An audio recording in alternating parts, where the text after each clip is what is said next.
मनोज जरांगेंच्या उपोषणाला प्रत्युत्तर म्हणून वडीगोद्रीमध्ये लक्ष्मण हाके आणि नवनाथ वाघमारे यांचं आजपासून उपोषण सुरू झालेलं आहे।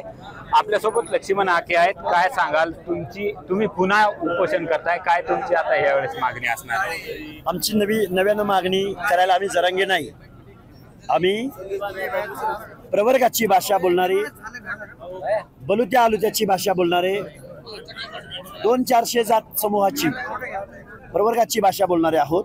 आणि आम्ही प्रत्येक आंदोलनाला आम्ही मागणी नाही बदलत।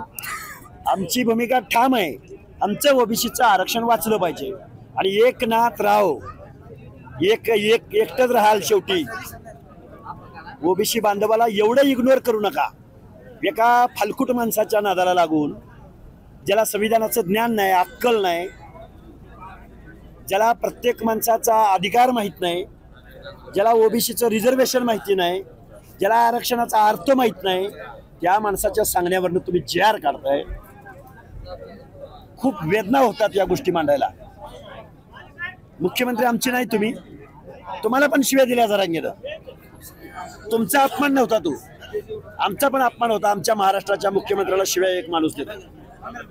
त्यामुळं एकनाथराव शिंदे बहिरे आहेत, आंधळे आहेत आणि ओबीसीची बाजू ते ऐकून घेत नाहीत, ते सोयीची भूमिका घेत आहेत। म्हणून त्यांच्यापर्यंत आवाज जावा म्हणून आम्ही परत उपोषणाला बसलो। एकनाथ शिंदे म्हणालेत काल 17 सप्टेंबरला औरंगाबादला, कुठल्याही जातीला धक्का न लागता, कुठल्याही प्रवर्गाला धक्का न लागता मराठा समाजाला आरक्षण देणार आहोत। तर मग तुम्हाला परत उपोषण करण्याची गरजच नव्हती। कसा धक्का लागत नाही तेच फक्त आम्हाला मुख्यमंत्र्यांनी सांगावं। लाखो कुणब्यांच्या नोंदी जर ओबीसी मधून दिल्या असतील तर तुम्ही SCBCचा कायदा कशासाठी केलाय? नरेंद्र मोदी साहेबांनी EWS आरक्षण दिलंय कशासाठी? आणि एका जातीला 3-3 आरक्षण भेटतात का? काय चाललंय राव, काय खेळ लावलाय राव आरक्षणाचा? मागणाऱ्याला बी काय मागतो याची अक्कल नाही आणि देणाऱ्याला बी काय देतो याची अक्कल नाही। बेअक्कल माणसांपर्यंत आवाज पोहोचवण्यासाठी आम्ही इथं उपोषणाला बसलो। तुमचा हा उपोषण त्याच्या उपोषणाला प्रत्युत्तर म्हणूनच असेल का? मग आता ओबीसीचं ससाने देखील उपोषण करताय। हे बघा, अनेक शेकडो आंदोलनं महाराष्ट्रात होणार आहेत, त्यामुळे त्यांना शुभेच्छा आहेत। अजून तुम्हाला पुढे 2 किलोमीटरवर पण दिसेल। अहो, आम्ही 450 जाती शोषित वंचित माणसं आहोत, आमची एकी कशी होऊ देतील ही लोक?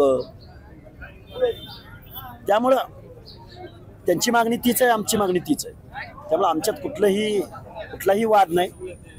खरं तर यावर व्यक्त होणं पण चुकीचं आहे। आमचं म्हणणं एवढंच आहे, एकनाथराव, पृथ्वीराज बाबा, शरदचंद्रजी पवार, उद्धव साहेब, अरे आम्ही पण तुम्हाला मतं दिली राव, पण तुम्ही ओबीसीच्या प्रश्नावर बोलत नाही, ठाम भूमिका घेत नाहीत, याचा आम्हाला वाईट वाटतं। उद्धव ठाकरे ओबीसीकडे येत नाही तुम्ही म्हणताय, अशोकराव येत नाही, मग तुमची भूमिका काय राहणार आहे विधानसभेला? विधानसभेला आम्ही ठीक आहे, आमच्याकडे पक्ष नाही, आमच्याकडे कारखाने नाहीत, आमच्याकडे पैसे नाहीत, आम्ही वतनदार नाही, आम्ही जहागीरदार नाही, पण आमच्याकडे मतं आहेत।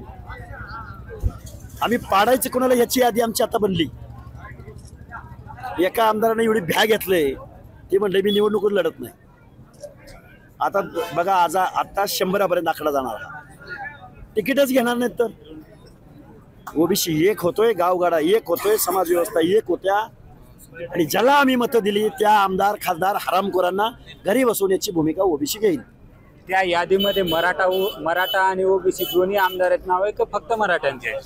ज्याने आमच्या ओबीसीच्या आंदोलनाकडे लक्ष न देता जे जरांगेला पाठिंबा द्यायला गेले, मग गोरंट्याला असू दे ना फोरंट्याला असू दे, पराभूत म्हणजे पराभूतच। जरांगेंचं उपोषण सुरू आहे, काय सल्ला द्याल तुम्ही? जरांगेंना एकच सांगेल, बाबा मराठा बांधवाची पोरं गरिबी समजू शकतो, पण सामाजिक न्याय, मागासवर्गीय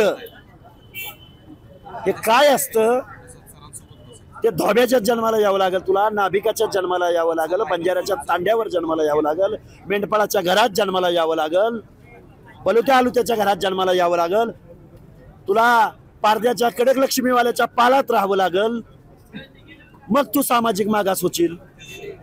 लगीन करताना 96 कुळी 92 कुळी पाटील, क्षत्रिय, देशमुख, आणि आरक्षण मागताना जरांगे सामाजिक मागास म्हणजे कोण असतं, काय असतं तुला समजत नसेल तर तुझ्या सल्लागारांना विचार, शरदचंद्रजी पवाराला विचार, रोहित दादा, अरे काय हेकणी आहेत राव,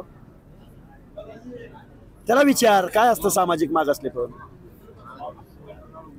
तुम्ही पुन्हा म्हणालात जरांगेने तुतारी लावावी त्यांच्या बॅनरवर, असं का म्हणालात? का जरांगेला फुले शाहू आंबेडकरांचा फोटो लावायला लाज वाटती?